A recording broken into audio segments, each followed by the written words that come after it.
Good afternoon and welcome to Pittsburgh City Council's Cablecast Post Agenda on the 2024 Annual Comprehensive Financial Report. This is for May 15th, 2025. And for the record today, we're joined by Council Members Wilson, Charland, and Warwick. Thank you for being here. Others might join us as the post agenda hearing proceeds. And we have some invited guests from Controller Rachel Heisler's office. If you'd like to, I'll open up in just a few minutes to introduce yourselves and to present your findings from the report summarized for us before we get into some questions and answers from council members. I just wanted to say, and I don't want to steal any thunder from the controller, but what we had talked about, I think, more than a year ago was, especially now as I'm sitting here as Finance and Law Chair, to get into a regular rhythm with not just sending a comprehensive financial report or, in some cases, quarterly reports to council for consumption at our own pace, at our own speed, but also ensuring that the public is aware that we're actually really daylighting the work that's being done and getting into a regular rhythm for that. So more people are aware of the conversations that we might be having internally, and more eyes are on this work that's done, this incredible work that's done every year, and perhaps even more frequently than that. So with those sort of brief opening remarks, I'm happy to turn it over to our City Controller, Rachel Heisler. Thank you, Councilperson. So I'm just going to briefly, I'm joined today at the table by my colleagues, Andrew DeWitt, who's our Special Projects Manager, Jamie Zala, CPA, who's our Chief Accounting Officer, and Namita Drakawarth, who's our Solicitor.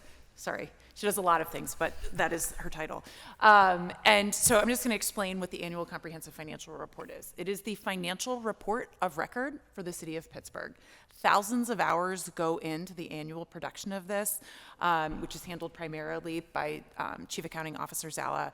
And it is a summary of all money in and all money out, and of all accounts that the city either has control of or of our component units. So the financials from the URA, SEA, PWSA, and the Parking Authority are all included in various parts of this report.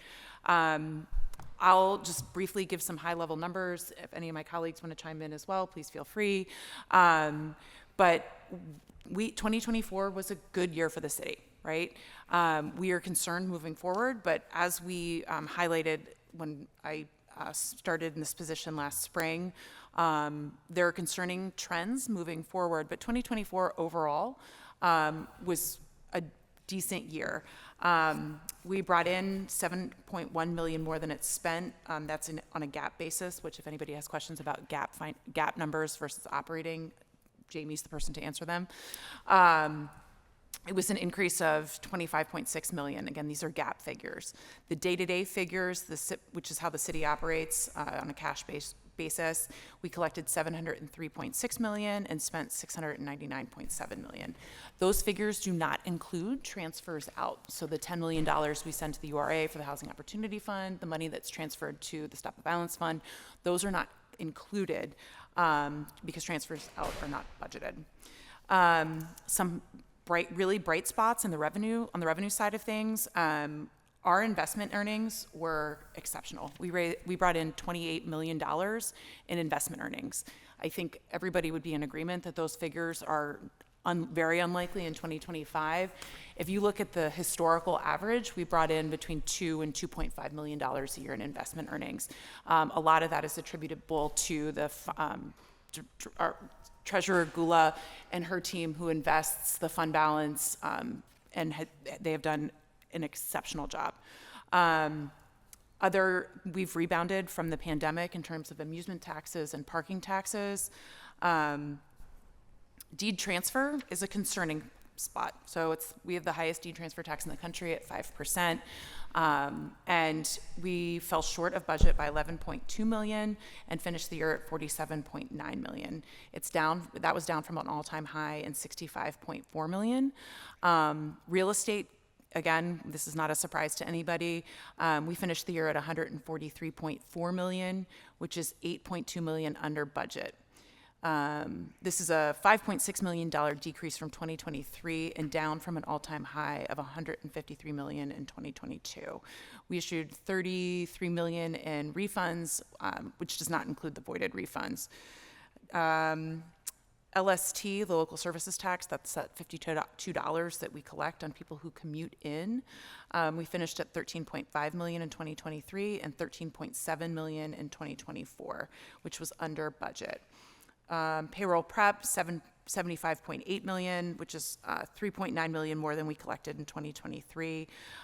These figures collectively represent a generally stable but let me rephrase that. It explains to us that the job market is stable, but job creation remains slow. So facility usage fee, we're all on the same page with that. We don't know if it's going to be an income or revenue that we can bring in after the Supreme Court reviews and determines what they're going to do with that. Most of our money, most of city revenue, more than half, comes directly from city residents in the form of real estate taxes and wage taxes. That is a concerning point for me because I think that it's, we need to make sure we're diversifying revenue and that the burden of city government isn't falling exclusively on the shoulders of the people who live and work here. Money goes to public safety, an overwhelming majority. Highway and streets is also a significant part, and then general government's at about a quarter. The unassigned fund balance grew considerably in 2023, expanded by about $25 million. Last year was effectively stagnant. We only added $1 million to the general fund. As I've mentioned, we're expected to spend more than 120 million, 130 million from the fund balance over the course of the next 5 years. With that, I'm happy to, if any of my colleagues have anything they'd like to add, and I'm happy to open it up for questions. I don't want to go through and go line by line unless people want me to do that because it can get confusing with numbers. No? We'll wait for questions. Okay. Thank you. Well, I will, I'll start with questions from other council members, and if anyone has questions they'd like to go first, we can do it that way. Otherwise, I can start from the end of the table and kind of work this way, but all good. Council Member Warwick, do you have any questions off the top of your head? We can also have several rounds, so.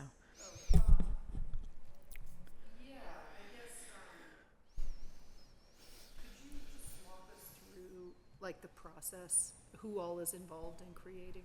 I'll turn that over to Jamie for the nuts and bolts of it. So it's really a kind of whole building. My team is the one that more puts a lot of this together. We do a lot of entries. We work pretty closely with Myra Dussel, who are our external auditors, because while we're doing this, we're also being audited. So these are all audited numbers. But my office, we reach out to a lot of other departments within the city to get the information that we need to make the entries that we need to do. Like we said, this moves from our day-to-day cash basis into a modified accrual, which is required for the ACFR, for the audit, which is basically changing it for timing purposes, moving some buckets around for accounting principles.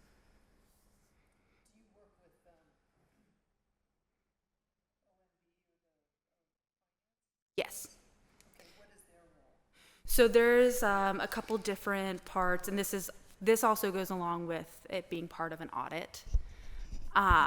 So they're also working with our external auditors where they're asking for documentation, but for some of it, there are pages within here that is put together by OMB. So I think it is, how much I look at this, I know pretty much right where to turn. Pages 9 through 12 are reports. I generate them in my program, and I send off to OMB for them to verify it, change anything that they need to change for it. This is the actuals to budget. Are for some of those real estate we work closely with because we need to get certain reports for us to make any entries to do uncollectible amounts. there's a couple different things. In order for us to make certain entries, I need to get information from other departments to do so. Okay. I'll just add, every city department has something in this book. Okay. And that includes our component units as well. I mean, everybody has, we've gently reminded multiple times through the first quarter of the year, hey, we need these figures, we need these figures, we need these figures. And I just can't overstate how cooperative everybody is through this process.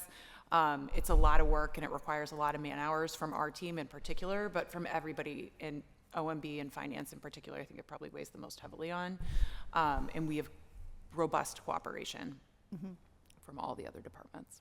Okay. Can you explain for me a little, just so I can understand, is the cash in the general fund? So you said that it was around 200. We have we have $199 million in Okay. the rainy day fund, the fund balance. Okay. That is the balance. Okay, does that, what is it normally? Is that, just give me. It's very high. It's very high and very healthy right now. Okay, Government GFOA, the GFOA recommends a 10% balance, Okay. 10% of expenditures, and that's the unassigned fund balance. So money that is sitting, waiting, that's encumbered is not included in that amount of money. okay, So like projects that are rolling over from year to year, that wouldn't be included. It's the unassigned balance. It's money that's available to be spent. okay, so the rainy day fund is good then? Yes, yes. Okay, so we're The in good concerning place. part is the trajectory forward and just how much we're going to weigh or how much we will rely on that for general operating between now and the end of 2029. And the budget right now will get us to that 10% at the end of 2029. Okay, so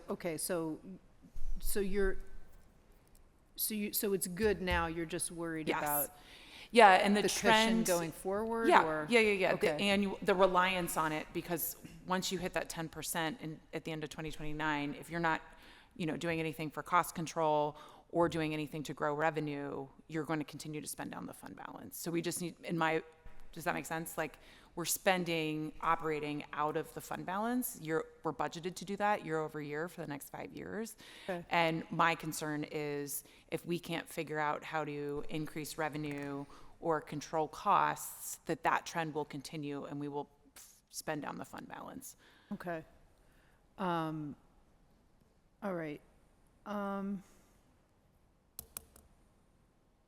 think that's all my questions for now, but I'll probably have more as we go along. Sure. Yeah. Thanks. Councilperson Charlin. All right, thank you for being here, and I appreciate all of your guidance from all of you all throughout the year. You're an invaluable resource to me in my office, so cannot appreciate you enough. I want to start off. So you mentioned that 2024 was a strong year, and that from what you're seeing, the tone is that you sound like it's happy, and I would like you to expand on that a little. Yeah, so 2024 finished where we thought it would, right? And the concerning year was never 2024. And as I've stated numerous times, if you're sounding the alarm while you're in the middle of a crisis, you didn't prepare appropriately. The most concerning years are 25 and 26, where these bond payments are going to balloon. We have a steep cliff we put 40.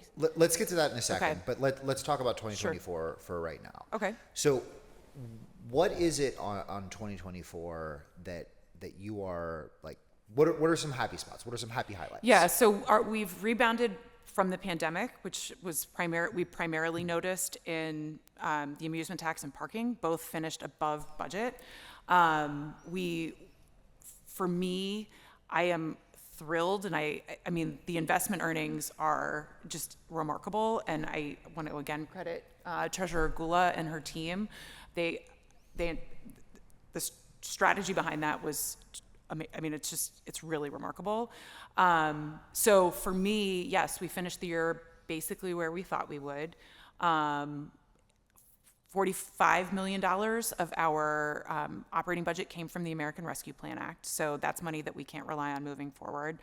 I do think it's unrealistic to assume that investment earnings will continue on that level too.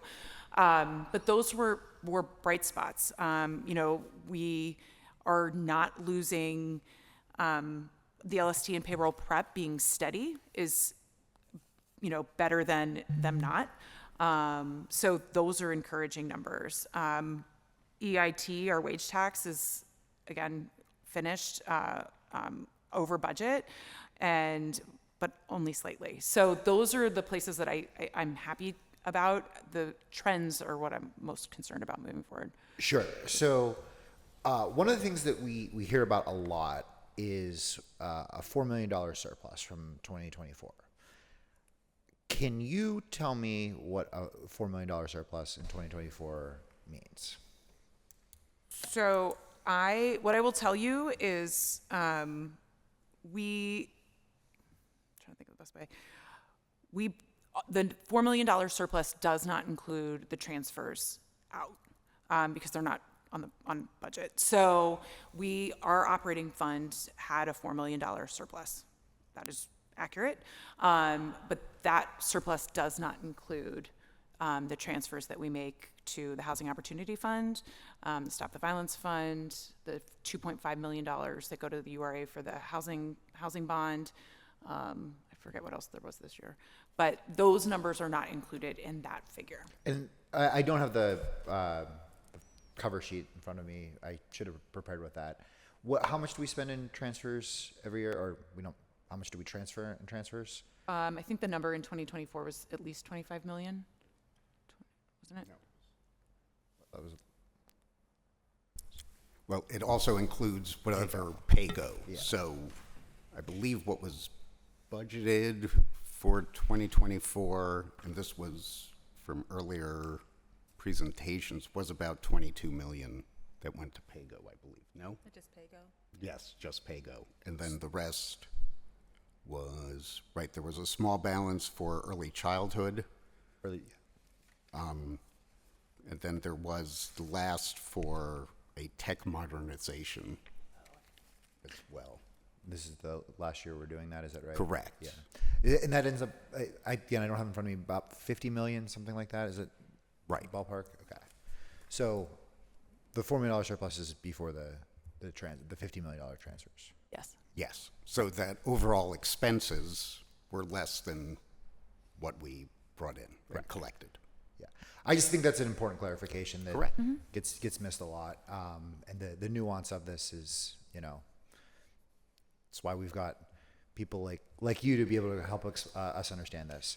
So let's talk a little bit about this year, the current year that we're in.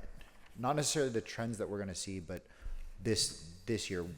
So far, as you're looking at last year's numbers, as we've worked on making sure that the Controller's Office has the opportunity to certify revenues, what are you seeing this year that is, piquing your interest? I'll start out, and then please feel free to share your thoughts too. We are expecting that tax revenue will be down significantly below budget in 2025, payroll prep being the most notable variance. The local services tax was down 12.5% from Q1 of 2024, and payroll prep was down 16%.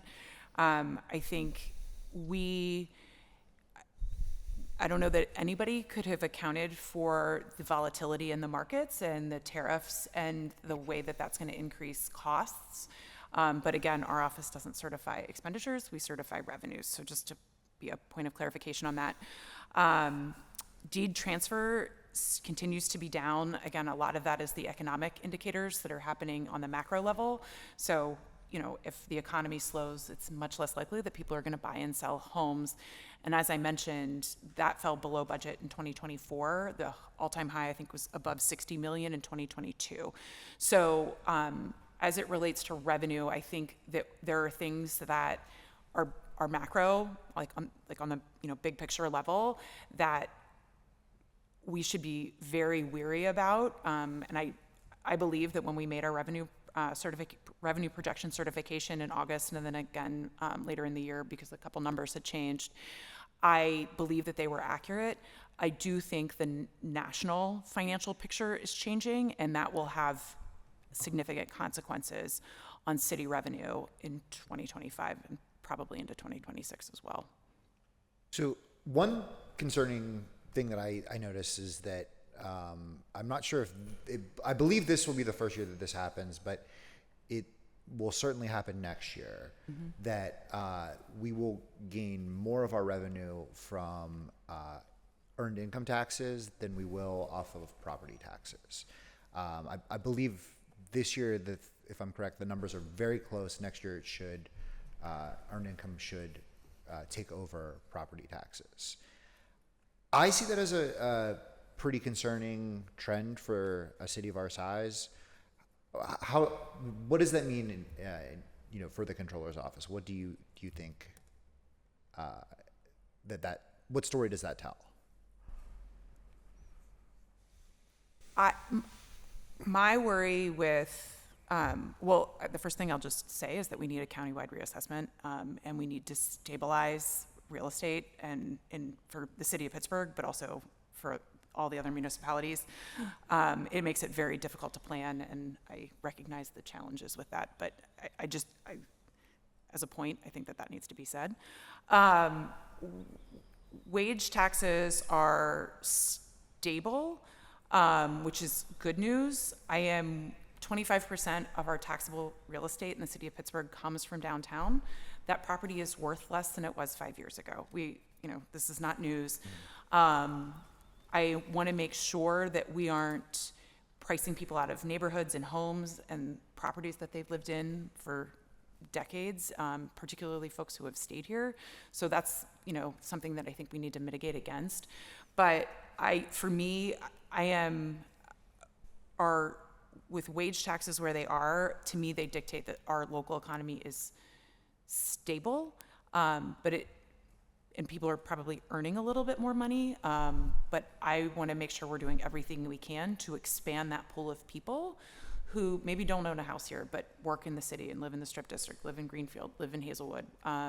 So that's what I'll offer on that commentary. I don't know if Namita or anyone else has. I mean, part of this report and part of, I'd say, the goal, of what the controller's office is as we're continually monitoring city finances, is to remain independent and objective. It's not big news in the country that costs are rising significantly, and a lot of people aren't baking as much to accept all of those things. And as far as even with the city collecting revenue. So I think just like many other families, need to evaluate their own budgets and be committed to strategically planning how to address this. This is sort of, a sort of warning light of our office, and just making that suggestion that for those that do budget and authorize that budget, that this just needs to be looked at and planned on moving forward. What I'll add to that quickly is that you'll often hear conversations about how people are penalized for living in the city because they have to pay the city wage tax, right? But our real estate tax tends to end up being lower than the outer burbs, but you're not seeing that real estate tax on your weekly paycheck, right? So with the common level ratio down to where it is, it's not actually surprising to me that these are converging, our real estate tax and our earned income tax revenue. The amazing thing is that the city is growing little by little. I think there was an article that came out today that we're up about 3,000 folks, which is wonderful to hear, but we need housing for them, right? Pittsburgh remains one of the top 20 most competitive renters markets in the country. Don't I know it? There are consistently, pieces coming out about how much rent has increased for folks. I believe the average number of applicants on a rental property in Pittsburgh is 8 right now, if I'm remembering from the last time that was studied. which is a lot. I mean, we're not a big city, right? And so some of this is also addressing housing availability in creative ways. If we do have more renters, we are going to see less in real estate tax directly, right? But that can ultimately turn up in great ways for our earned income tax for other areas of city growth. So while it's something that I certainly am interested in keeping an eye on, and I think our office is interested in keeping an eye on, it doesn't necessarily mean that there are negative consequences. It just means that it's something that we have to track and make sure that as real estate income goes down and earned income goes up, we're not losing folks in the process to unaffordable housing prices. Yeah. Yeah, and you know, again, there's a housing angle in every conversation that we have here at this table and in every policy. You know, and by and large, Pittsburgh is still a very affordable city, you know, compared to our national competitors. The concern is that it is, you know, there's a difference between speed and acceleration, and we are accelerating quickly into being an unaffordable city because of our housing market the way that it is. You know, again, I think this is something that I see as just Pittsburgh is changing, and but I am, you know, going to continue keeping an eye on that. I guess I want to make sure that I'm understanding the purpose of the ACFR correctly, and make sure that my explanation of what we're doing here is correct. And so the way that I see the ACFR is it's not showing if you are in good financial shape as much as it's showing this is what your bank account says right now. It doesn't, you know, you can look at my bank account and say that I'm doing okay, but it doesn't say, you know, what my rent is or There's student loans or very little in the ACFR that's forward-looking, and it is it's a yearbook Right. of where we finished the year before. The 2020 Q1 numbers are things that we did in the month between in April while we were wrapping this up, just to give policymakers a look onto where we were financially moving into 2025. And there are trends that you can look throughout here. I mean, you can look up demographic and economic statistics. You can look up city employment in the last 10 years. So it does provide a bigger snapshot than just the last year. And there are trends that you can, of course, derive from that when you see something growing year over year, over 10 years. Like, you know, those are things that we should review, and if there are conversations to be had. But it is a yearbook. It is not a 5 or 10 year projection. So our goal in being here for this and any other report or audit that our office produces is to inform you. You know, I am also just really proud of this report, and the work that goes into it is just unbelievable. So, you know, for our staff too, I think it's an opportunity to showcase, you know, the work we do day in and day out, because, you know, often you don't see the checks going out, right? You don't hear when the bill is paid. So I think it's an opportunity, and it also is an opportunity for a conversation, right? This is where we finished. This is where we think we're headed, and what discussion do we need to have around that? Great. All right. Well, let's see if I have another round of questions here, but I will pass it to my colleague here. Thank you. Councilman Wilson. Thank you, Chair, and thanks for coming today.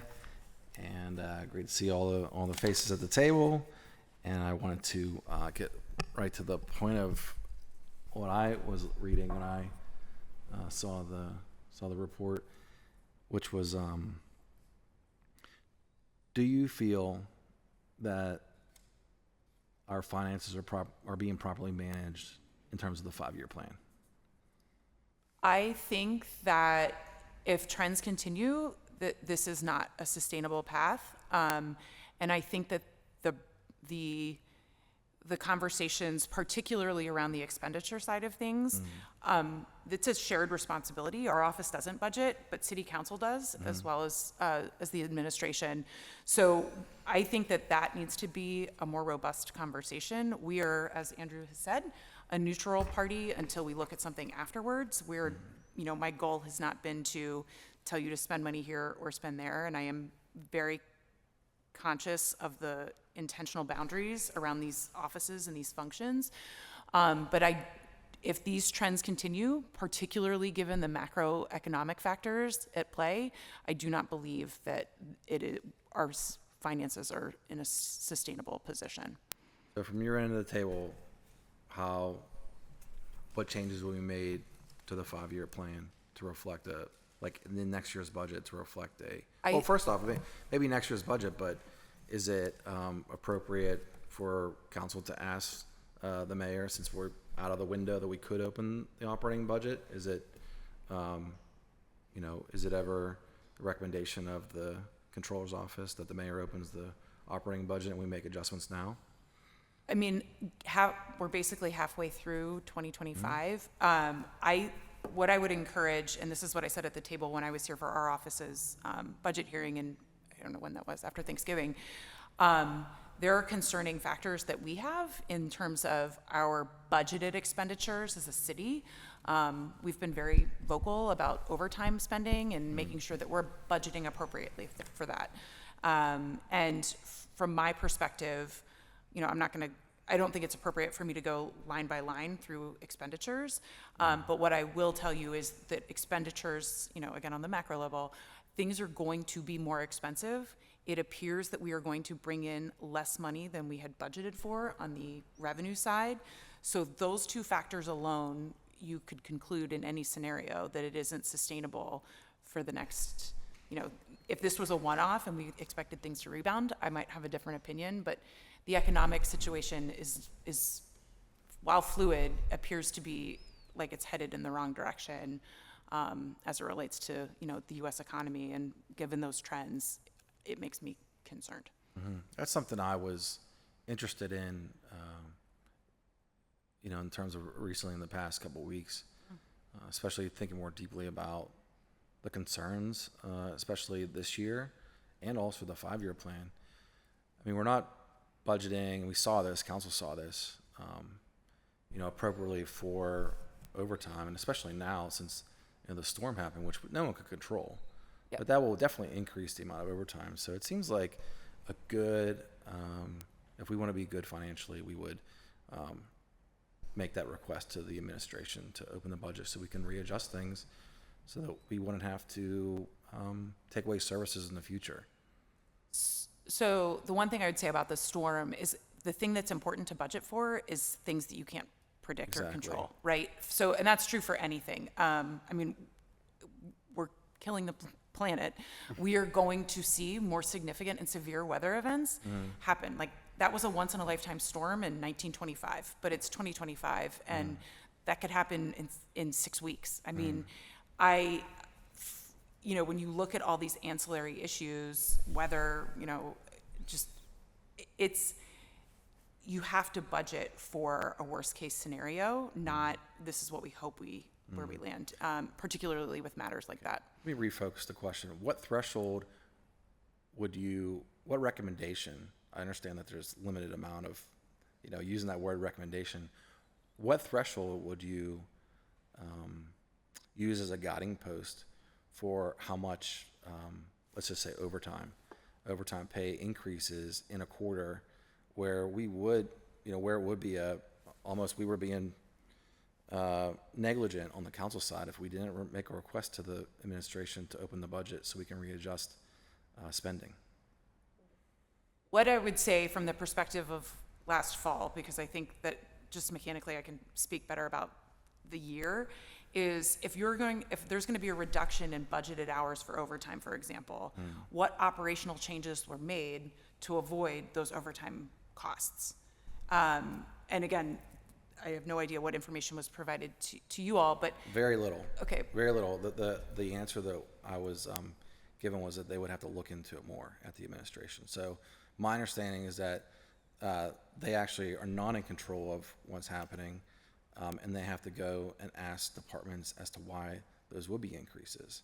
And so I'm really concerned about the leadership of how overtime is happening. I feel like it should start at the top, especially whenever alarms are raised on your side of the table. And it seems pretty negligent for council to continue to move forward, especially if we see in the second half of the year that spending is continuing to increase. in terms of overtime. And that doesn't even get to what we're talking about in the 5-year plan. So I think what bothers me the most is that we're not being honest with the public about how the 5-year plan totally diminishes how we will actually provide services to the residents of Pittsburgh. And we talk about our most vulnerable residents. I mean, let's look at them in the 5-year plan. You know, what's there for small businesses at the URA? What's there for spending on paving? What's there for spending in general? I'm seeing multiple accounts zeroed out in the 5-year plan. And it seems like not only we did a poor job of asking questions that would literally get to the bottom of how they would manage the situation when we passed the budget, but I'm now seeing that there are multiple failures in leadership, not specifically even finances, but in broad strokes in terms of how we will actually create revenue and have a conversation about council how we create revenue. And one way I would think we would create revenue is to get more tax dollars through real estate and not go to city planning and completely halt development because there's, all developers are concerned about inclusionary zoning with no real incentive to build. So right now let's just paint this picture. Right now we're in a state where we literally halted development because they don't know whether or not they're going to have to do 10%. They don't know if there will be, a specialized alerter for them in terms of at the school district or the county, because we can only control what we can do here at the city. So now we're not going to get that revenue that this is all planning. Like building takes, 2 years to, even build some of this stuff. That's new tax revenue. And I fail to see how, we're gonna get anywhere in terms of increasing that revenue if we continually go on the path of not consulting council on best strategies to grow the city. And I'm just making a blanket statement saying that feels like gross mismanagement of city practices. Common practices that happen between the administration and the council. And I feel like the ball's being dropped on both sides. But, from my angle, it looks like we can definitely have better leadership in terms of from the administration to tell us what the realities are of how they're administering government. I recently had a conversation with someone who said, well, don't you vote on the budget? Yeah. But you know who you listen to when we vote on the budget? Is the administration. You know who can fire the grass cutters when they don't go out? The administration. You know who can actively control overtime? The administration. So, we believe how they would handle it. And, we're sitting here, I don't have anything in my inbox after a leadership meeting. We're sitting here 2 weeks after that topic was brought up about how the overtime pay is so, so much has increased. I don't have any answers. I don't know. Does anyone here have any answers? I can give it over to any council person right now if they have any answers. The administration can come up here and tell us what's going on. I welcome that. Yeah?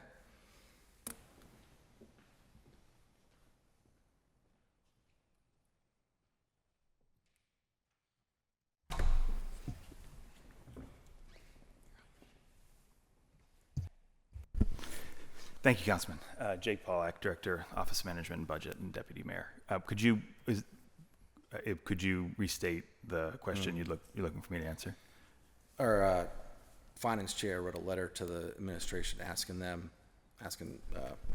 yourself about, what the concerns. Mm-hmm. And I won't, speak to every line of the letter but the spirit of the letter was, hey, what's going on? Sure. I'm not sure if I'm paraphrasing too much, so just let me know, because I'm not the one that wrote the letter, but I'm in full support of finding answers on how overtime is getting so out of control, right? Especially in a time whenever, just like the controller mentioned, like we have to account for major storms that we can't predict, storms that, obviously that's, storm like that hasn't happened, Mm-hmm. but there's multiple things that haven't happened. I mean, every year, every 2 years, every 3 years. It doesn't always have to be wind and sideways rain and everything that came together that night whenever all the trees came down.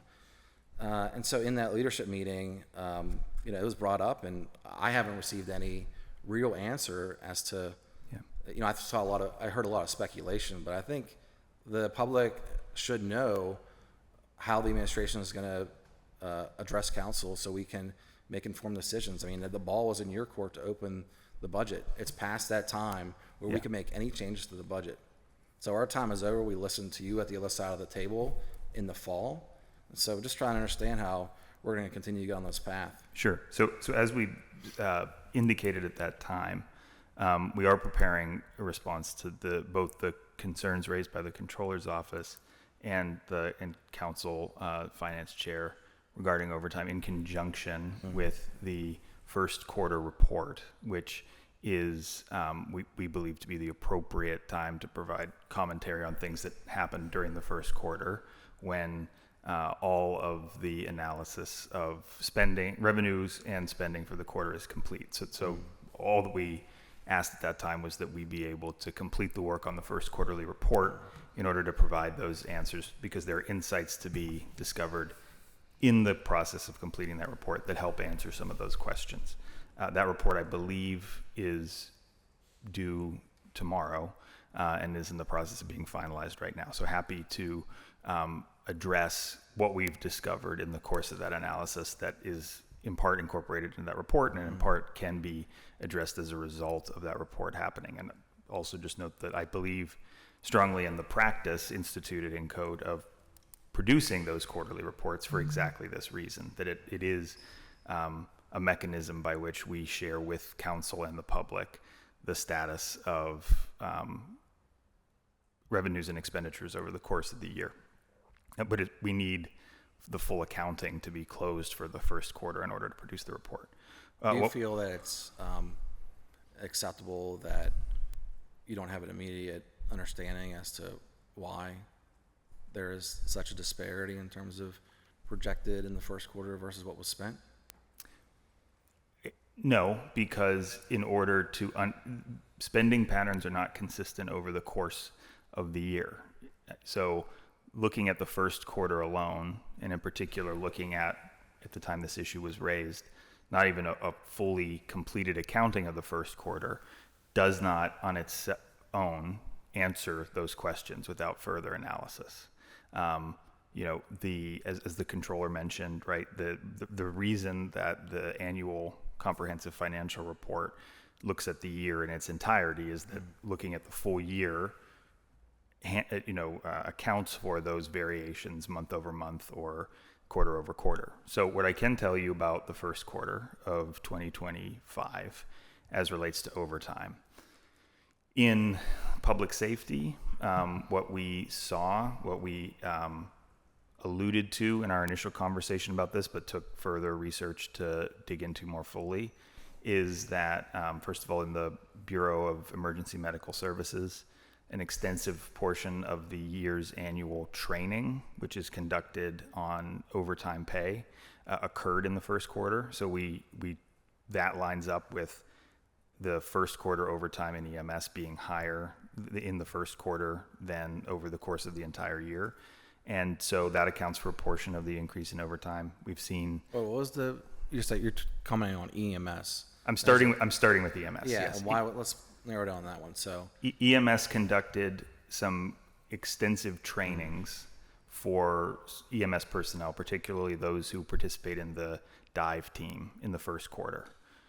Those trainings happen on overtime, but they don't happen every quarter. They don't even happen every year. So yes, we saw increased overtime spending in EMS in the first quarter. We also saw just EMS. How much did we go over on EMS in the first quarter? 66%. Okay. So give me is there $1 million number? $100,000 number?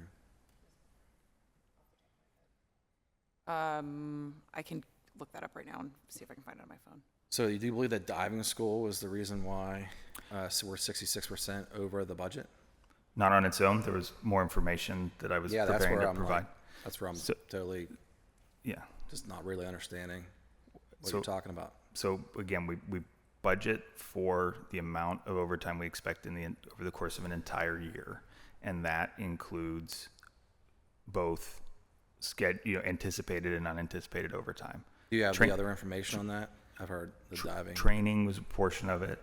Another portion of it, one of the reasons which we did discuss at length during the budget hearings last year in testimony when asked on multiple occasions about projected lower spending on overtime still with EMS, again, we can address other cost centers, was that the transition in the new contract with the paramedics union to allowing for combo units would reduce the number of mandated callbacks for paramedics. Do you think, I want to just pause here for a second. Controller, do you think that we should, like council should, try to have an understanding of what quarterly we're going over? Because as money gets tighter, we just listen to a whole year in terms of what's being spent. So whenever there's a report that comes out and says we're 66% over on EMS, and we have, I understand you're saying although I'm going to take it at face value and say you have to look into it. You're sitting here at the table, we're having a real discussion about what you know currently. So you have to look into more than just what, them going to diving school. But I'm taking on face value. There's somewhat more to it. But should we have better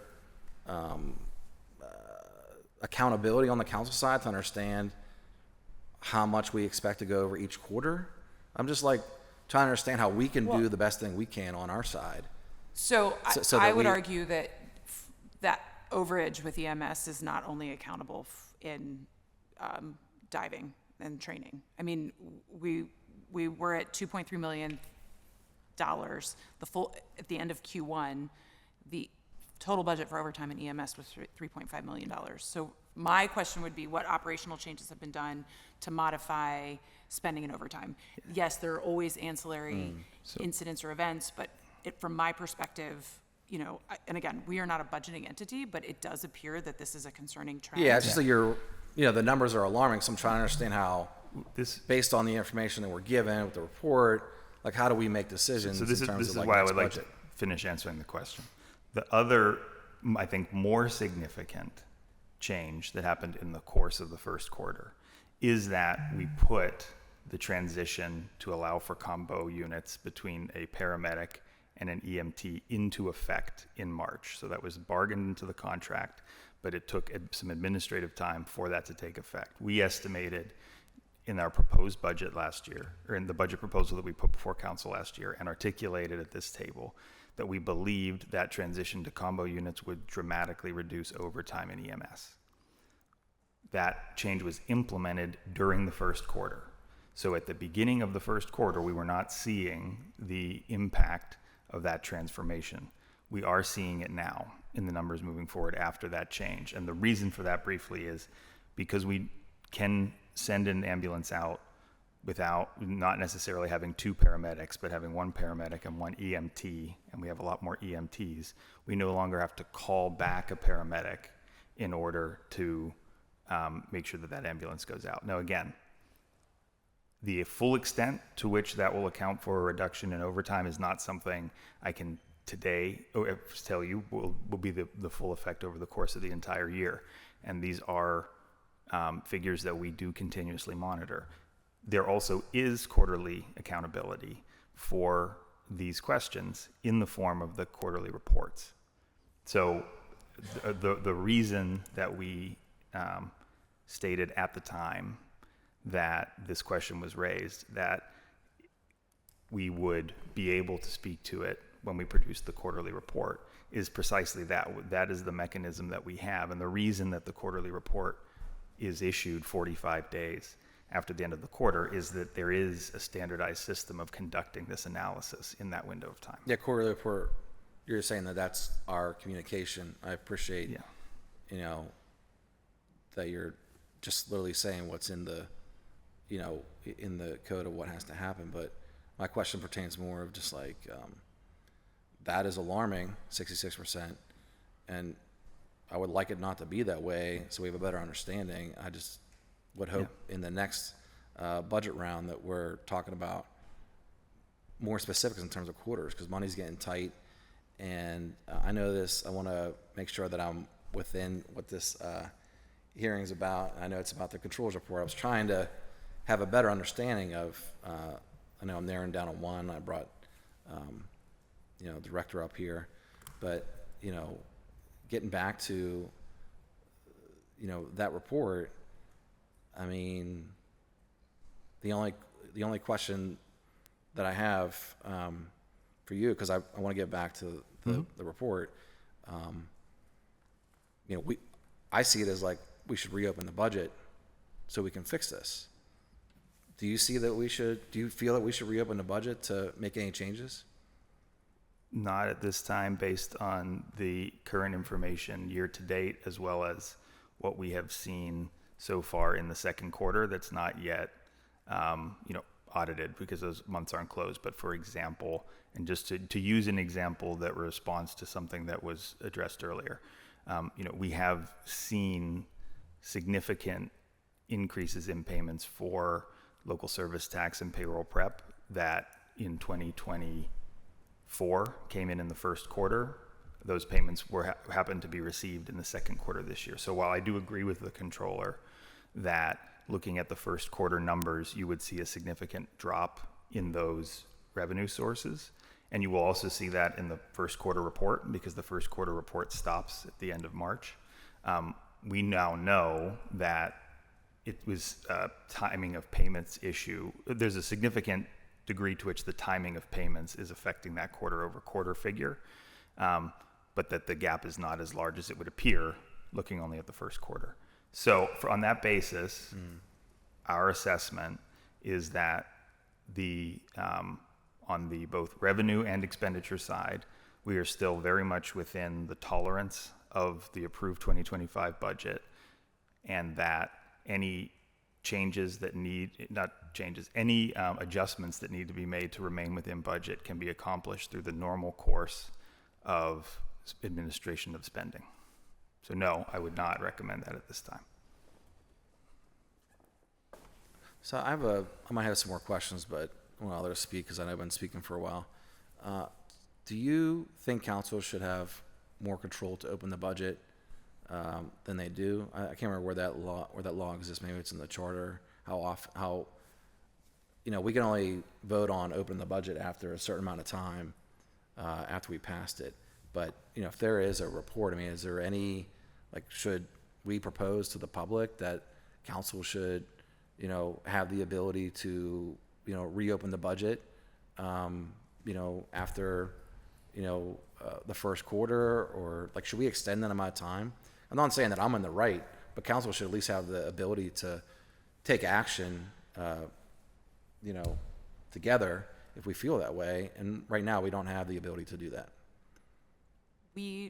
I don't know that it's appropriate for our office for me to comment on that, but what I would say is I think that these conversations are quite helpful and informative, and I think that the budgeting process, particularly as it relates to expenditures, should be more robust and engaging. I know that fire overtime is exceptionally high. There was no budget hearing.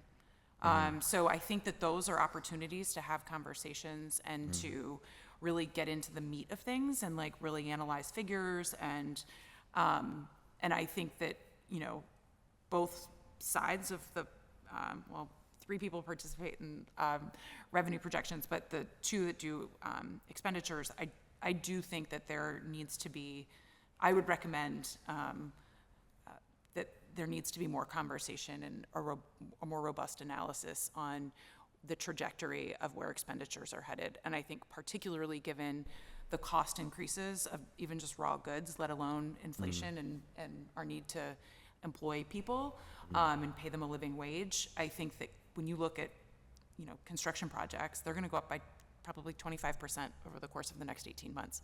So I think that those conversations would be very informative in terms of making sure that we're, as a city, budgeting appropriately. Yeah, I definitely agree. We're going Cali Rec Center. There was a community meeting in the community. Not everyone, but some people were asking, could we build more? And the project manager on the city side said, project costs are, really high. I don't see how we could do something that's bigger. So, yeah, definitely more challenges ahead, and I'll, give it up to the chair, so we can continue on. I may have, maybe a couple more questions, but thanks. Thank you. Madam Chair, may I very briefly address that point? I just want Yes. to agree with the controller's point. The increase in cost of building materials and building costs as a result of, at this point, even just the threat or belief that tariffs are impending is a very real thing, and we wholly share that concern. In the United States, building materials are in Pennsylvania in particular, overwhelmingly sourced from Canada, and the potential for tariffs on Canada is having a big impact in those markets. Those costs would relate almost exclusively to the capital budget, so it is something that we're monitoring as we look at cost increases or overruns in capital, and that is, unlike the operating budget, open to amendment at any time, and we may very well over the course of the next few months see more proposed capital budget amendments to account for that as we're getting bids back on projects. But I just wanted to agree with that point and clarify that we do foresee budget adjustments in capital for things like that. I mentioned capital project in Cali because it's just evident that there is an issue with costs, and that is how I'm mentioning capital projects so that we understand that getting development going and having obtaining real estate taxes, that's how we get that tax. And so I was painting in the picture of why, like even from the city side, we're going to the public and saying we can't build more. So that's just the point I was trying to make, how it relates to the actual operating costs. Thank you. Councilmember Warwick, round 2. Did you have additional questions? Oh, you didn't want to go? I'll wait till the end. Yeah. Okay. Yeah, just so I guess sort of shifted to the overtime thing. So just to, because when that report came, I had some questions too. So just to kind of, and I appreciate the responses, Namita, from you. So,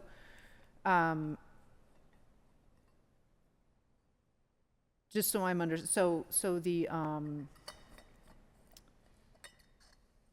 so the totals, just with regard to the overtime, it was that we have spent 39%, or this was like in March, right, in Q1, right? So we'd spent 39% of what was budgeted total, like across all departments. For premium pay. For premium pay, right, like all forms of overtime. Okay, so 39% in the first quarter. And then I had been curious about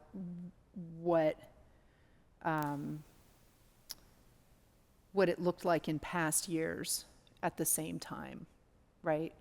So and Namita, you wrote that this actually has been an ongoing problem going back to 2019, right? So in 2019, at around that same time, it was 39%, and 2020 was 31%. In 2021, it was down to 27%. In 2022, 33%, 2023, 31%, 2024, 37%. So this is kind of something that has been and I don't know if it's an issue to solve, like in the larger scheme of things, but it seems like this is not a new problem. Yeah, it gets to the seasonal variation question. Another reason why the first quarter is often a reason that the first quarter is often high is that the first quarter includes the St. Patrick's Day Parade, which is one of 2 events per year where there is a significant utilization of city public safety personnel where we are not reimbursed. So the marathon, officers, paramedics, firefighters are working on overtime, but P3R is invoiced and pays for those costs. So we don't actually see those costs. The 2 events where that is not the case are the St. Patrick's Day Parade and the 4th of July celebration. So we see spikes in overtime in the quarters that include those 2 events because they are non-reimbursed significant users of overtime. That's another example of a seasonal variation that our analysis, since the report was released, indicated to us as a mitigating factor. Again, I'm not suggesting that There are not other challenges that the flag on this issue doesn't uncover that are appropriate. But there are numerous factors that we also see as explanations of the use of overtime in the first quarter that are not causes for concern, but are rather results of seasonal variation in when events or training occur, or are factors that we accounted for in the proposed overtime numbers as a result of operational changes, but that weren't fully hitting the books, if you will, during the first quarter. I will add, though, EMS finished 2024 with overtime. Their overtime budget was basically double where it had been. And we also cut the budgeted amount, like the raw amount of money we had allocated for premium pay for both fire and police.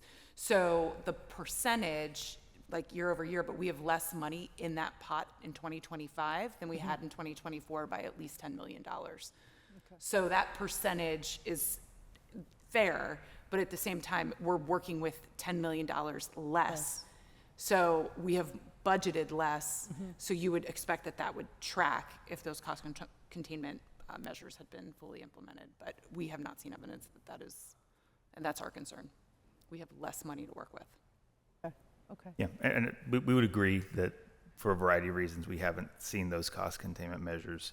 They're not borne out in the first quarter numbers, and for reasons I've addressed. But we do expect that overtime spending over the balance of the year will not reflect those same factors in its entirety. Okay. And then I don't know if you said here, but or maybe it was that for DPW specifically is snow, because there was like so much snow. Is that again, just it's something I heard. It's another source of seasonal variation that happens every year, right? Or more to the point, it is different every year depending on how serious the winter is. And we do definitely see the most DPW overtime spending in the fourth quarter, in the first quarter, the seasons when it snows, and more in the first quarter than in the fourth, because there's more winter storms in January, February, and into March than there are typically in November and December. So we don't expect 25% of overtime spending to consistently hit in every quarter of the year, particularly in DPW. And I think that, yes, a snowy winter with more snowstorms than the previous year accounts for a significant portion of the overtime we saw in DPW this year. That's the most we can say with the data we have right now. Right. It doesn't account for it 100%. Again, I'm not attempting to say that it accounts for it 100%. And in the DPW spending, there was also overtime utilization not in street operations that was also elevated and that we're examining. But that is a factor that was at play. Well, and this is the reason we've raised the flag that we have, or concerning words that we've used, like the storm. That's what I was going to ask. That is in this pay. Pay is it Thursday? So the pay tomorrow. Sorry, it's been a long week. So it's in the pay tomorrow. So from my perspective, the reason overtime exists is for events that you can't plan for, but events that you can't plan for are increasing and not decreasing, right? So you have storm variability, and we've talked about the other ancillary economic impacts that are going to cause costs to increase. And from my perspective, that's what we need to account for, not like there's one snowstorm, but the fact that these storms are going to become more common and more frequent. Right. Yeah, that's what I was going to ask, was with this recent storm, like if that, I assume we had lots of unexpected overtime. Yes, but to the controller's point, right? That pay is tomorrow. So we're still getting the full picture of overall utilization. That data now exists because it's been filed, but we haven't had a chance to examine it yet. So then this is just so So let's say, for example, with the storm, right? So in an unexpected event, and we're paying for, not just, but, lots of things around the storm. So is that where this rainy day fund comes into play? Is that? Like mechanically? Yeah, I Yeah. mean, yes. So the rainy day fund, the fund balance gives us budget flexibility year over year. The Okay. problem is when you get down to that 10%, or when it's at the 70 million mark, which is what the budget anticipates, the 5-year budget projection, at the end of 2029, you basically have no flexibility because it's at the 10% of expenditures, which is required per the home rule or per city code. And that was a leftover policy from Act 47 that council, and I don't even know who adopted it, but okay. But we maintained, and I again think that's best practices, but there are also no teeth on that legislation. There's no mandatory cost containment that happens when the fund balance gets to 10% of expenditures. So that's, again, my big concern is making sure that we have the budget flexibility, because when you look at what happened in 2020, which again, going back to this theme of these events are going to continue to happen with greater frequency, we had a unbelievable and rapid decline in month-over-month revenue for the city for 6 months, and things sort of stabilized at the end of 2020. But we had 6 months where that's why we have these bond payments that are in 25 and 26 now, because we punted them, and that was the smart thing to do. But that's why we're spending $50 million more in debt service over this 2-year period, because we had to delay that payment. So from my perspective, I think the thing that we need to do as a city is make ourselves as nimble as possible to respond to emergencies. And emergencies can look different. I mean, they can look like economic emergencies where, everything costs more. They can look like a global pandemic, and they can look like a storm that lasts for an hour and a half and has half the city without power for a week. So from my perspective, that's why that fund balance is so valuable. And you do use it in years when the economy contracts.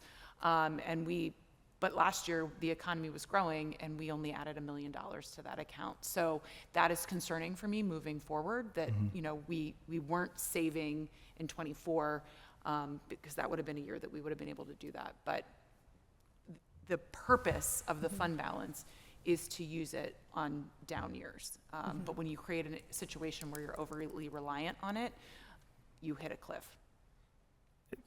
Yeah, again, as a matter of the overall analysis, I completely agree.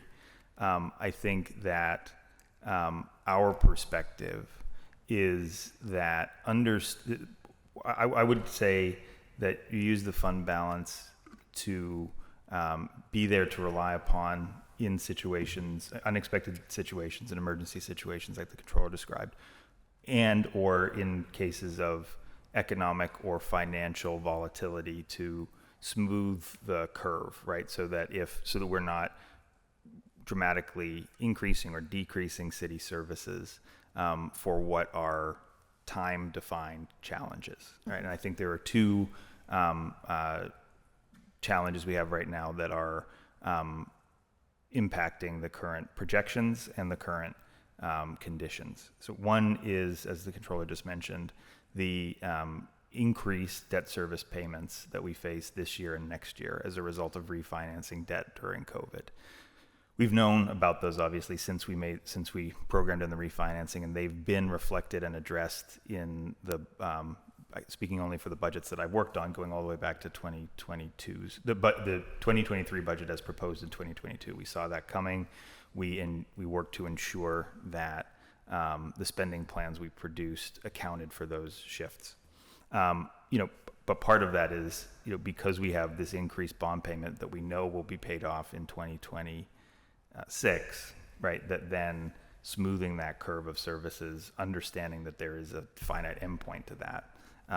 It was in our estimation when proposing the budget that draws on the reserve fund in 25 and 26 to get to the other side of that, knowing that there's a significant change starting in 27 was appropriate. The other point I'll make is that the current 5-year plan shows declining real estate taxes every year, and that is part of the forecast to underscore and agree with a point that the controller and Namita made. That is because of the common level ratio decision, which is putting downward pressure every year on what we can collect in real estate taxes. And this also connects to Councilman Charlin's point. Were it not for the common level ratio, we would not be seeing the earned income tax eclipsing real estate taxes. We have seen real estate tax revenue go down as values have gone down downtown. But we would not be projecting real estate taxes going down every year for the full 5-year plan were it not for the common level ratio decision. And frankly, we don't anticipate that to actually be the case by the end of the 5-year plan because we anticipate a resolution due to ongoing litigation around reassessment, right? But we can't forecast for a reassessment that hasn't been called for, or sorry, it has been called for in litigation, but hasn't been scheduled, right? Because we wouldn't want to, for example, put it into the forecast that it will happen next year, and then it turns out it doesn't happen until 2027, and then our forecast is wildly off, right? Better to show a very conservative forecast that assumes it will never happen, and then be pleasantly surprised when that adjustment can be made to the positive. So if that reassessment occurs within the confines of the current 5-year plan, then the later years of the forecast will look much more favorable at that point. If it doesn't, we have a 5-year plan that maintains our adherence to the requirements of the code, which was our effort in putting together the 2025 budget, was to show that we could withstand that entire period and we remain within those parameters, knowing it's unlikely to last that long, because we're not the only municipality or local government agency in Allegheny County that faces difficult challenges as a result of the common level ratio case. I think we're in a much better position than most because we do a 5-year plan. Mm-hmm. I think there are a lot of municipalities that can't go another year. Like we'll see in their 2026 budget discussions this fall, them really running into significant challenges as a result of this. But because they only budget a year at a time, they haven't future casted that condition yet. Got it. So what you're saying is, just to kind of, for the public, right? We do a budget in a given year, but we have a 5-year, we actually budget for 5 years. And mm-hmm. that budget is certified by the controller? Is that what it is? We certify revenue projections. We are not a budgeting branch of city government, so we have opined in what I would say a limited way mm-hmm. On expenditures and expenditure projections, but we certify revenue for 5 years. Okay, so you're familiar then with this revenue projections that are taking into account mm-hmm. less, I mean, assuming based on things that we know that real estate tax that revenue will go down. Yeah. And that was part of the 5-year mm-hmm. plan. Yeah. Okay. Okay. And then I do just quickly, because I mean this there was a professor at Pitt who released some census building permit survey that showed that actually building permits in Pittsburgh have gone up significantly in the past couple of years. I don't know if that's something that you're familiar with. I'm just wondering if that, like this major skyrocketing of building permits could potentially mean, even if it's not part of the 5-year projection, could maybe be a positive in that those could be so that graph taxes coming online. I don't know. I'm not. I mean, it's like the random graph. I want to both address why I think that those trends are positive, but also a few caveats, right? So, mm-hmm. The graph you're referring to includes basically the entire 21st century. It goes all the way back to about the year 2000, right? It correctly shows years in which, and it's not just it's not all building permits, it's housing starts, new housing construction. Yeah. It correctly shows that there were years in the 2000s when new housing unit construction in Pittsburgh was in the dozens, right? Or even less than 50, right? So the graph shows an extraordinarily steep increase because we were building almost zero housing in the first decade of this century and even into the second one. And that has a lot to do with the difficult situation we're in right now with housing supply and housing affordability, is that we were not building any, and then we moved very quickly into building a lot that was very expensive, right? Got it. So there are a number of things you can infer from that. However, I will say that yes, the continued year-over-year increase in permitting is a good sign for real estate revenue, fee and permit revenue.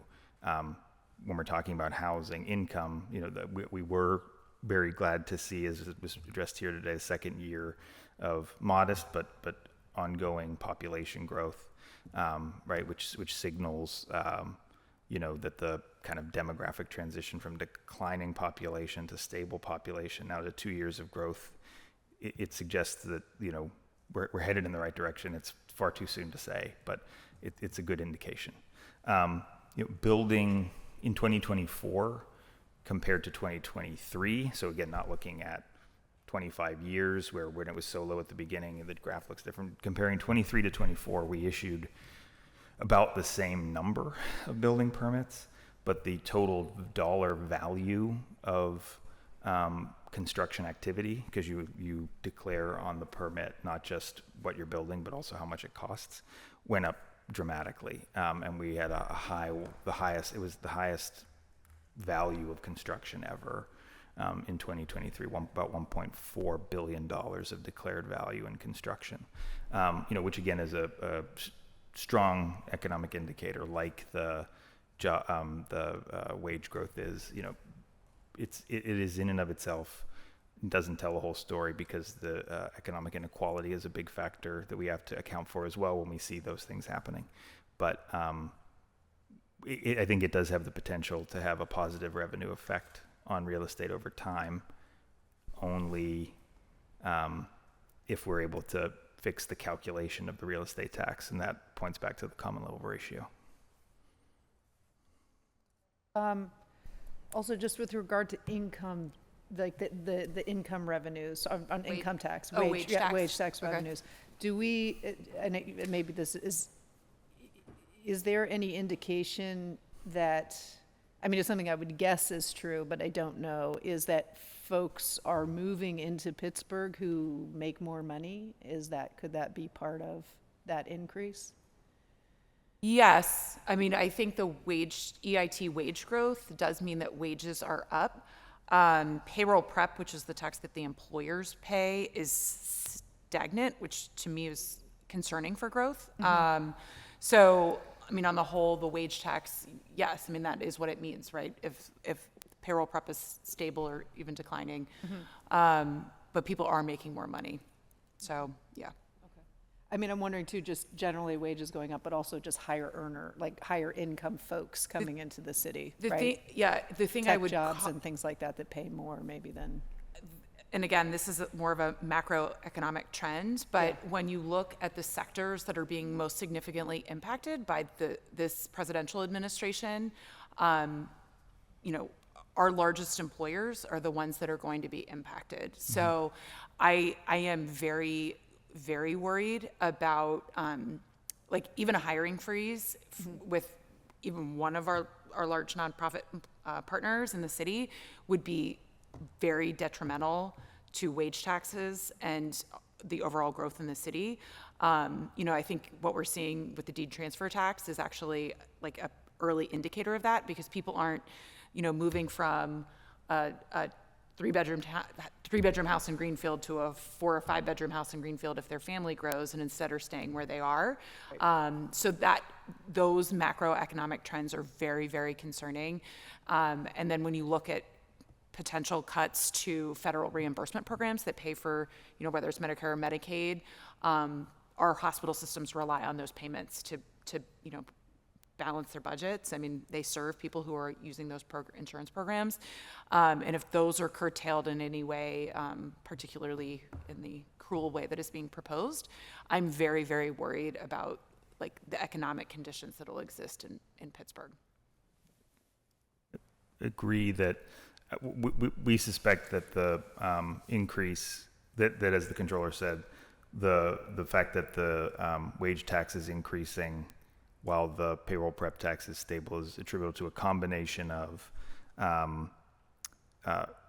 people making more money at the jobs they already have, higher earners moving in and replacing people who are, say, retiring, right? And so same number of jobs, but higher incomes.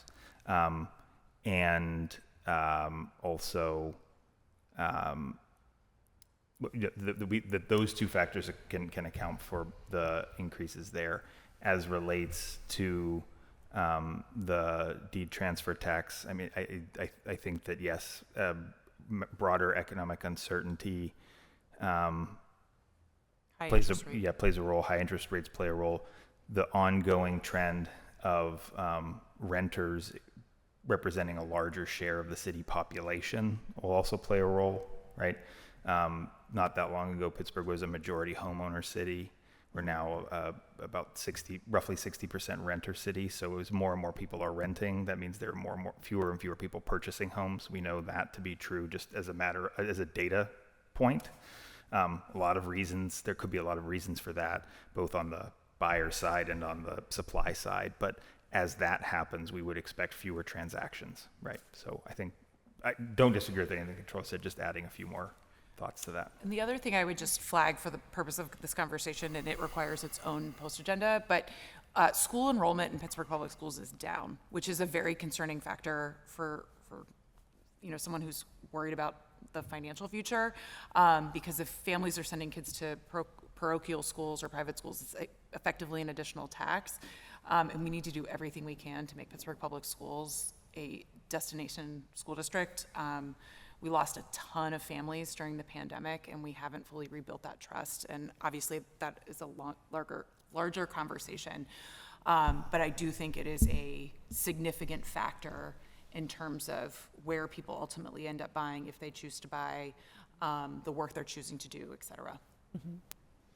Just for the deed transfer, this is because this is something we talked about at one point at the table, is that there, and correct me if I have this wrong, but is there like a loophole with these LLCs that like buy a house and it's the LLC and then they sell the LLC to someone as opposed to selling the property? I don't know that real estate has tracked how often an LLC is bought or sold, or if they would even have that information, but that is a loophole.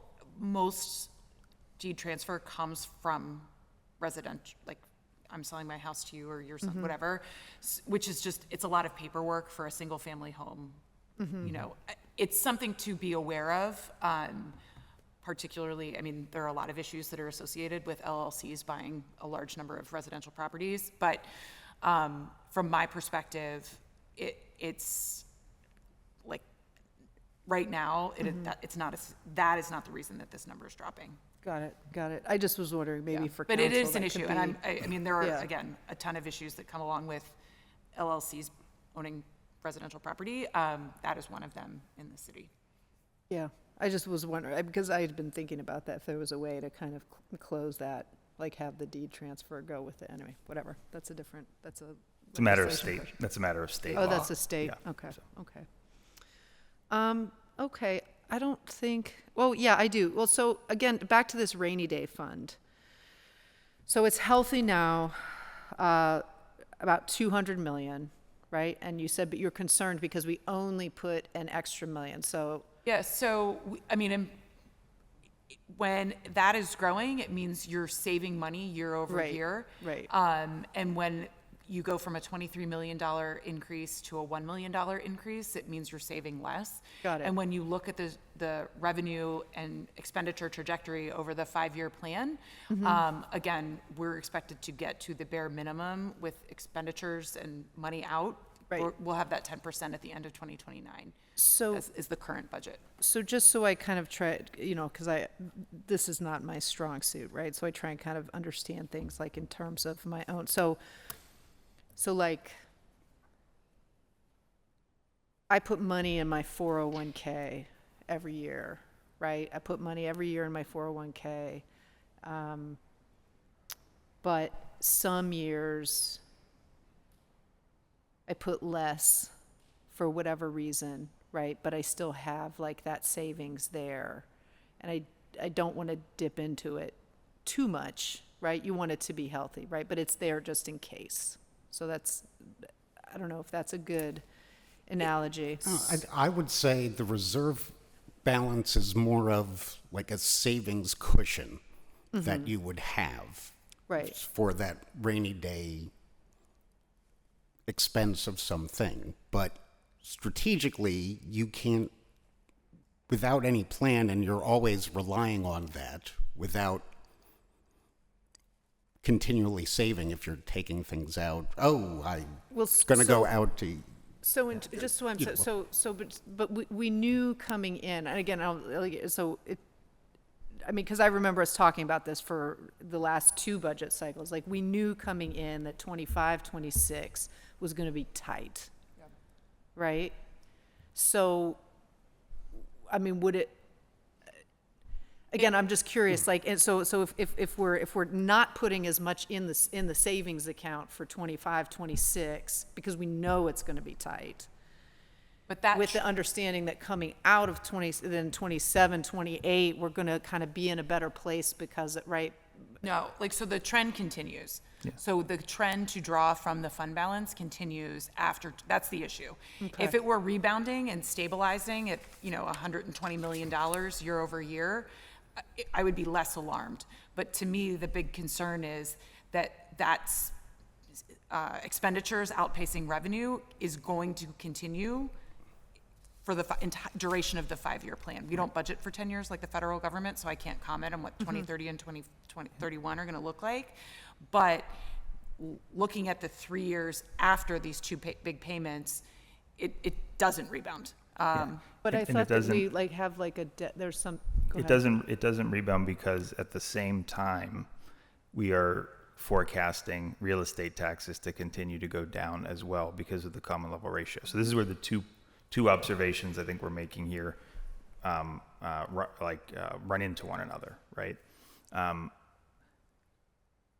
But we were a few years ago, I can't remember if it was for the 2024 budget, but I know for the 2023 budget, we were not forecasting declining real estate revenues because we had not yet seen, we were forecasting about flat real estate revenues because we had not yet seen evidence of the impact of the common level ratio case that would give us a sense as to what the annual impact would be.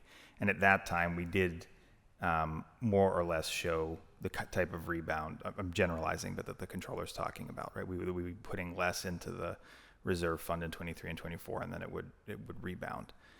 What has changed in subsequent years is we have taken that conservative position in budgeting for declining real estate taxes.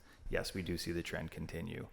To us, that is further evidence of the urgent need to resolve the question of real estate taxes in Allegheny County and the common level ratio case. If we were not having to forecast declining real estate taxes over those out years, I think we would have a very different picture as it relates to the reserve balance in those later years of the projection. Okay. Okay. Well, this has all been, it's a lot of information, and I should know more about it than I do, so I appreciate you all. Thrilled to be coming here. Anytime you want to talk about it. So I do want to just one thing, is because so this is just, and I, because of the season that we're in, and I've heard the term Act 47 thrown around a lot, right? Just various folks. I've heard it on the radio and this, so just so it's clear. So the criteria for like the going into Act 47, so this like financial distress program, include expenditures exceeding revenues for 3 years, not making payroll for 30 days, failing to remit employee tax withholdings, defaulting on debt payments, or failing to make pension payments. Have any of these things happened? Well, expenditures are expected to outpace revenue for the next 5 years. So, I mean, that is true. I'm not saying, I have reiterated that I do not believe we're on the brink of Act 47, like, Okay. but that first factor is going to happen for the next 5 years, which is why again, my perspective has been the entire time that we need to have an honest conversation with city residents and let them know where things are headed, and that, you know, if you're out and someone's complaining that their alley hasn't gotten paved, it's probably not gonna get paved next year. Like, it just isn't. I mean, the cost of petroleum is going to continue to increase, right? Asphalt's going to be more expensive because of it. So from my perspective, I think the most important time to have that conversation with people is before you hit that point. So, but expenditures are outpacing revenue, and they are going to for the budget that you all voted on. It says that in the 5-year plan. Okay. Yeah. Do you want to respond? I think your question was, have any of those things happened? The answer is no. Are any of them expected to happen this year? I would say the answer is also no. Whether they happen, whether expenses exceed revenues in future years will depend on a number of variables, right? The forecast and the 5-year plan are projections, not actual appropriated spending, right? Nor are they year-end actual results, right? I don't believe that we are in a position that would make that condition unavoidable, right? We can address from where we sit today. There's no reason why that scenario has to come to pass within our existing ability to manage for these variables, and depending on some outside factors, right, that we can't control. And thus can't put into the forecast, I mean. So Councilman Wilson asked, do you feel that there's anything we should do now? So we're about halfway through the year that we should do now? Again, This year, next year? Well, I'm not prepared to say anything about next year yet, right? Because we haven't proposed a budget for next year yet. We'll certainly, there are many things that by the time we propose a budget for 2026 will be very different than they were, in the fall of 2024 when we proposed the current 5-year plan.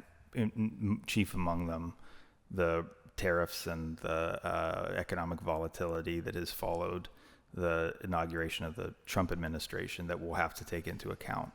I do not believe that there's anything warranting a reopening of the 2025 budget to make adjustments at this time for reasons I already stated. That we're well within the kind of brackets of our ability to manage the expenditure issues that we face right now.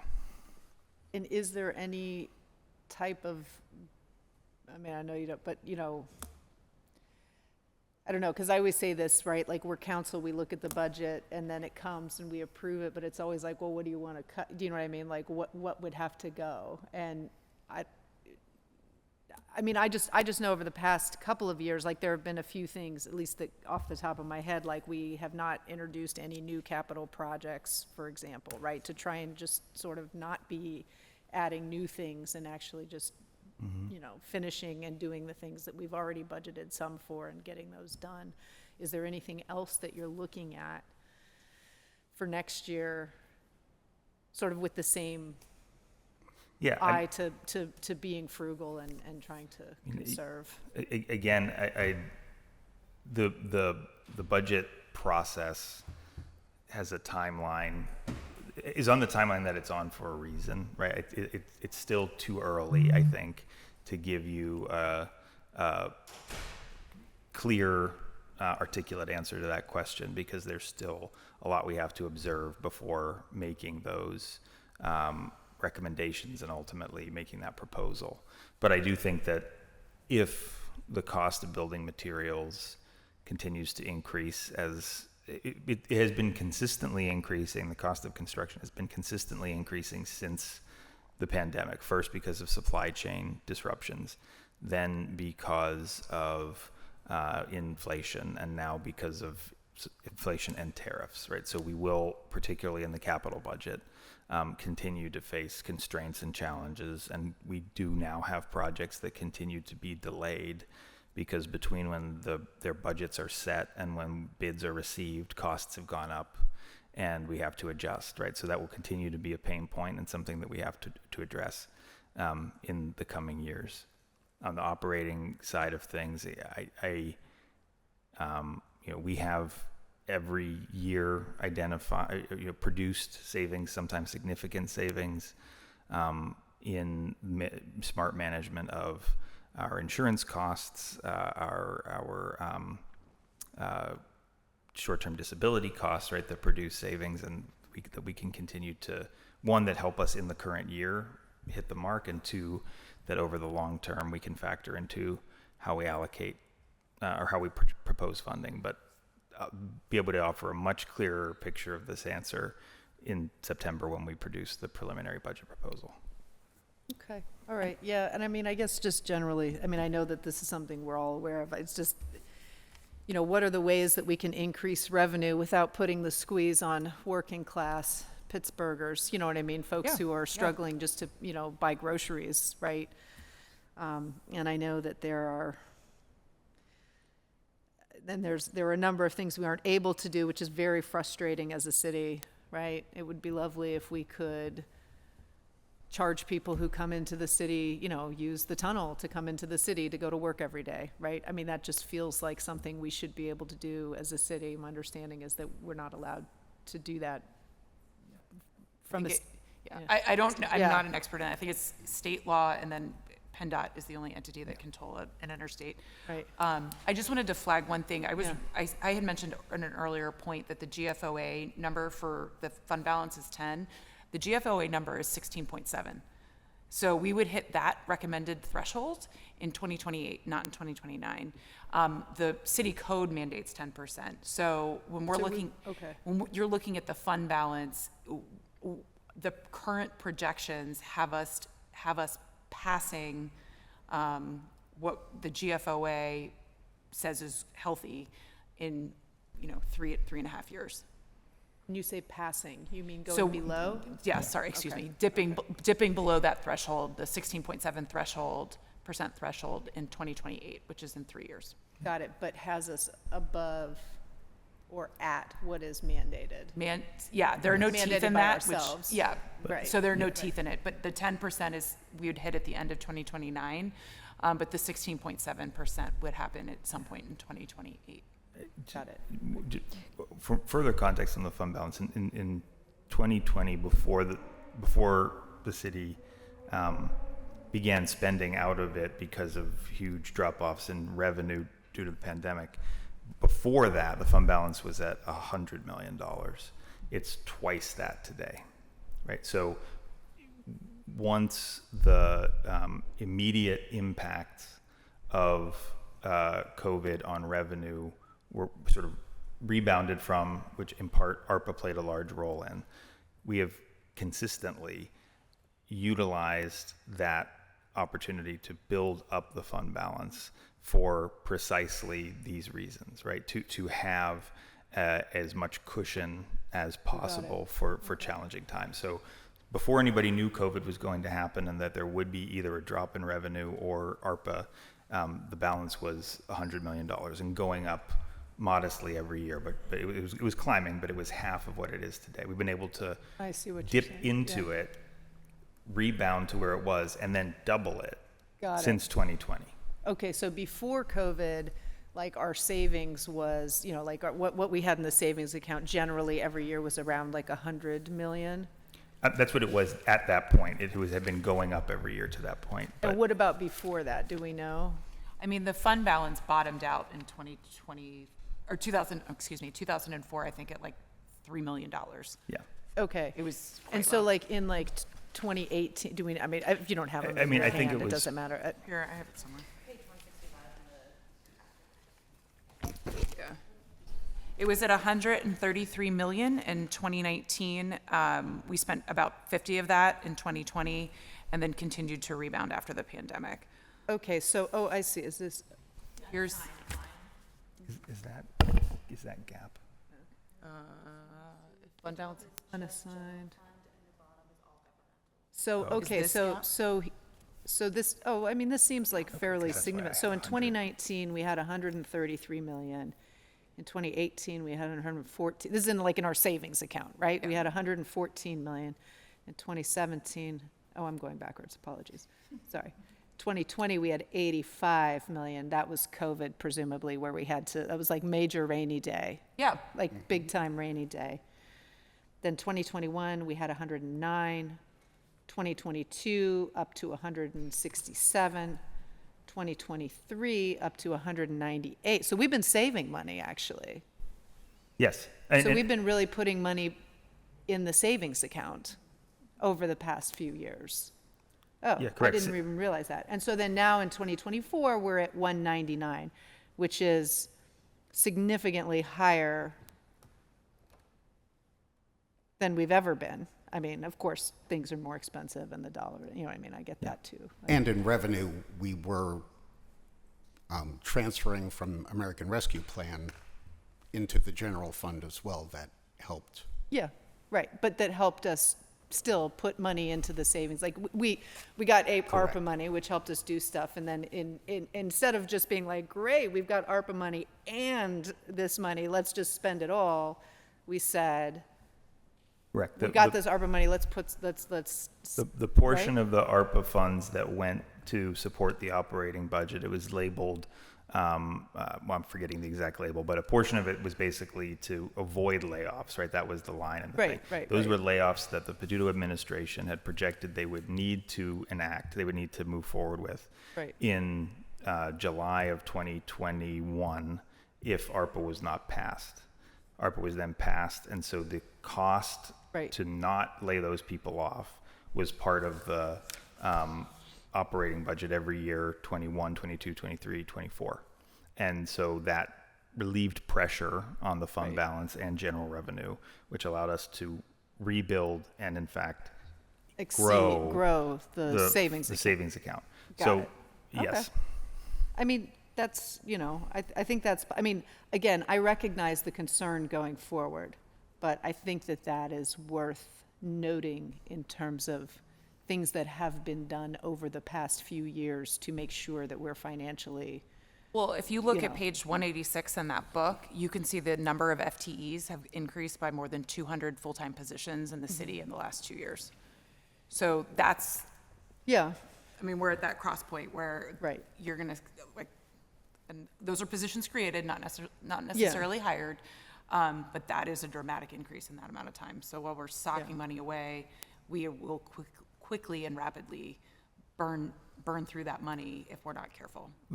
Many of those positions are not general fund positions. The places we've increased the FTEs the most are in planning and PLI, where they're paid for out of fee revenue. So, oh, okay. All right, well, I think, yeah, again, I mean, right, increasing revenue, I mean, obviously, it would be great. There's so many things that I wish we could do. I wish we could charge people coming in the tunnel. I wish we could do a sugary drinks tax. I wish that we could, I mean, all these things that other cities do, right, like to increase revenue. I wish that our nonprofit partners would, help in as well with these things. Because they, if they were for profit, specifically UPMC, I don't know what the numbers like, they'd be 32 million or so a year in taxes that they don't pay because they're a nonprofit. So I know that's a sore point for folks across the city, and obviously something we need to look at going forward. But anyway, I appreciate this. I appreciate everyone coming and having the long discussion.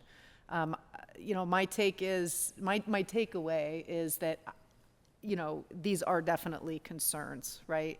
But it also feels like these are concerns that, we have recognized for a while now and that, and we're working towards them, but I think that I'm hoping we can all continue to work together.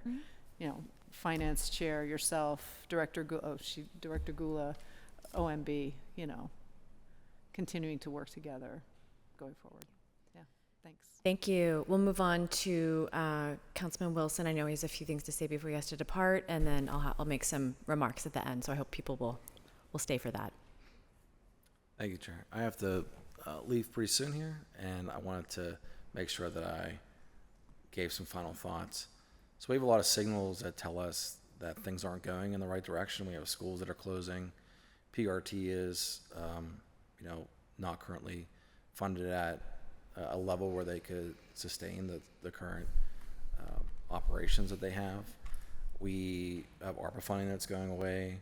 We can see the 5-year plan where we have not allocated money for the land bank. We have not allocated money for, all the typical things that we could, continue to provide the level of service that we're at right now, I believe, when I look at the 5-year plan.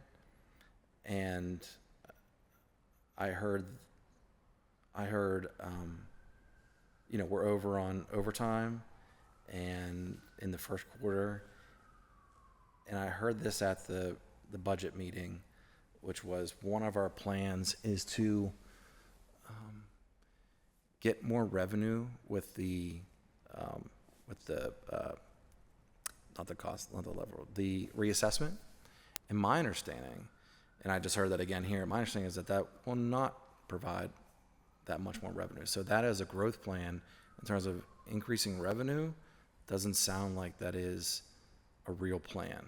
And I spoke to the county about this, and their understanding is that wouldn't increase revenue at a level that would get us out of this hole. Does anyone, the controller, do you have any thoughts on the? I'll let Namita's the most familiar with this as our office solicitor. Yeah, so I think what you're referring to is the windfall provision that the county has, which says that if there is a reassessment, then the county tax rate has to adjust down to avoid the county receiving a windfall. I can't remember the exact percentage right now, but it's quite small, above a certain amount. 5%. Yeah, in tax revenue. That's right. The city would continue to benefit from the elimination of the common level ratio being at what it is now, below 60%. It allows us to continue to collect revenue, and more importantly, it allows us to continue to collect real estate revenue moving forward instead of real estate revenue stagnating. The hope is that this is not a one-time reassessment, but that we all get ourselves on a plan to reassess regularly, frequently, and honestly in a way that, to Controller Heisler's point, continues to protect our most vulnerable residents who have been in housing for a long period of time. But I do want to specify that the county windfall provision impacts the county directly, but it doesn't prevent the city from receiving revenue from real estate on a regular basis. And the elimination of this sub 60 common level ratio would be a big help. We wouldn't see an immediate spring back. It wouldn't be that everybody's houses are suddenly 100% of their sale value and we're getting the total amount of money, right? Like that's not realistic, but we wouldn't continue to see this decrease. So my point is that to rely on, so it doesn't sound like we're going to get them. This is a hot topic for a long time. It's been taken, anyway, it's seeing a lot of different turns here. My point is, we are relying, like what I'm hearing from the administration is that the growth pattern is to rely on another government entity to do something. And I think that we need to have a real economic plan. I hear that a real economic plan and a job plan. I'm not seeing that at all. What I'm seeing is, hey, look, the permits look like this in the year 2024, we must be good. That was a good year. We don't know where the next permits are going to come from. That is, or the next development is going to come from. Loosely we do. They put a permit in, but we don't have any sort of plan to point to and say, this is our economic development plan. We're relying on, from my understanding, different entities like the Allegheny Conference to devise a plan like that, and loosely put together some revenue to spur development downtown that we don't even have all that revenue. The $600 million, that's there's a lot that has to come together to make that happen. And so I'm not seeing the level of commitment from the city side to really fix this decline. And I would like to understand more from the administration on what the real growth plan. I know that you've been, quoted in the paper saying that you even call back developers. Like you kind of take pride in that. So, I mean, that's concerning to me. You know, you said that they had a really good time in the past administrations, and I don't know if that's really a good direction for us to go down. And when at this table, I just hear, you know, the administration say that between the common level ratio and what another government entity will do and the reassessment, that somehow is going to solve our problems. I'm not And- saying it and- will and solve I our feel problem. like that's a real concern whenever we hear, you know, the controller say that we have to be honest with the public about, look, we can't pave those streets, you know, in coming years. And I think that's where we're at. We're just not being honest with the public. We're not speaking honestly publicly about this.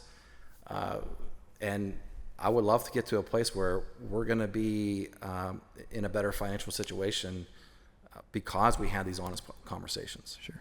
So, first of all, I Please keep your answers short. We need to wrap up before 4, and I need to say a few words before that. So I thank actually you. don't have to say anything. Okay, thank you. No, just keep your answers yeah. short, please, and then we'll wrap up. So first of all, I did not say that a reassessment would be a source of tax revenue growth. I said that the reason that, and for exactly the reasons Namita said, that the annual formula by which the common level ratio goes down is the source of us needing to project reduced revenue every year.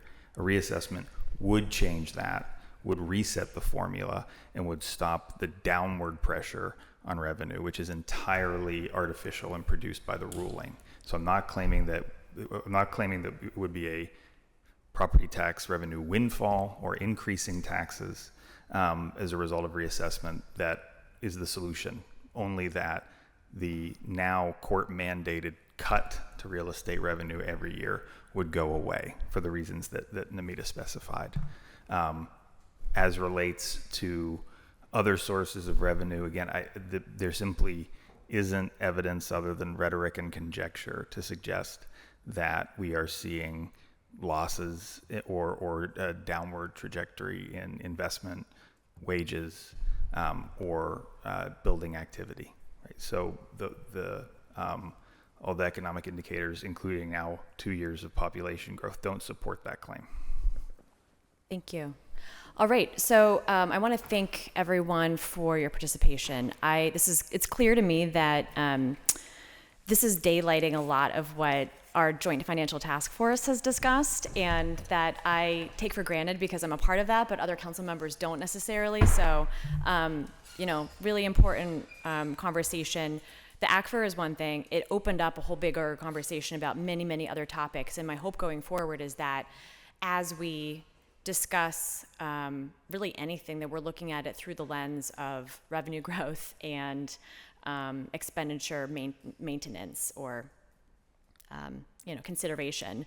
Because when my observations, more so since I've become the chair of the Finance and Law Committee, is that council, although we seek to grow revenues, we don't have direct control over revenues, right? We can set the table, we can help set the table, set the foundation for an environment that grows jobs, and that helps to grow new businesses or start new businesses, to grow our population, to keep people from leaving the city, investing in vacant land to get more properties back on the tax rolls. But we're not part of a conversation directly with the nonprofits to get our bigger share. We do have limited capacity to implement new taxes. And with expenditures, the challenge is we do have control. We pass a budget every year, but the process doesn't always lend itself to taking the deep dive that we really need to, where we need to, throughout the year, right? We look at it, we scrutinize it, we do the best we can to digest a lot of information over a short amount of time and have conversations throughout the year. But the conversations throughout the year are piecemeal contracts coming to us without an understanding of how they fit into a greater whole. So I'm really looking forward to holding more of these types of hearings, not just on ACFR and not just as it relates to the Controller's Office, but looking forward to the quarterly report, the results of and sort of the answers to the questions that many of us have raised, and then perhaps having a non-November, December almost budget hearing on as we dig into various departments and getting questions answered from the department heads themselves, not just a budgeting issue, but a management issue, right? And if we have questions for them, getting answers directly from them about how they are viewing their management role through the lens of saving the city money or growing our revenue sources too. Because I think it has to be for the next 2 years until we retire some of our big debt, until, a reassessment happens, a lot out of our control, until, tariffs stabilize or whatever might happen there. It has to be everyone's job, not just OMB, not just the controller's office, not just finance. It has to be all of our jobs to view the decisions we make through the lens of financial and fiscal responsibility. So that's what I aim to do here. I'm so grateful to everyone for their participation. I'm really grateful to the council members who are here for their great questions and helping to daylight, again, the conversations we've had, at the financial task force and at even some of the, council and mayor's office leadership meetings as well. So thank you. There's more to come. And with that, having exhausted the business of this post-agenda hearing, this meeting is adjourned. Thank you.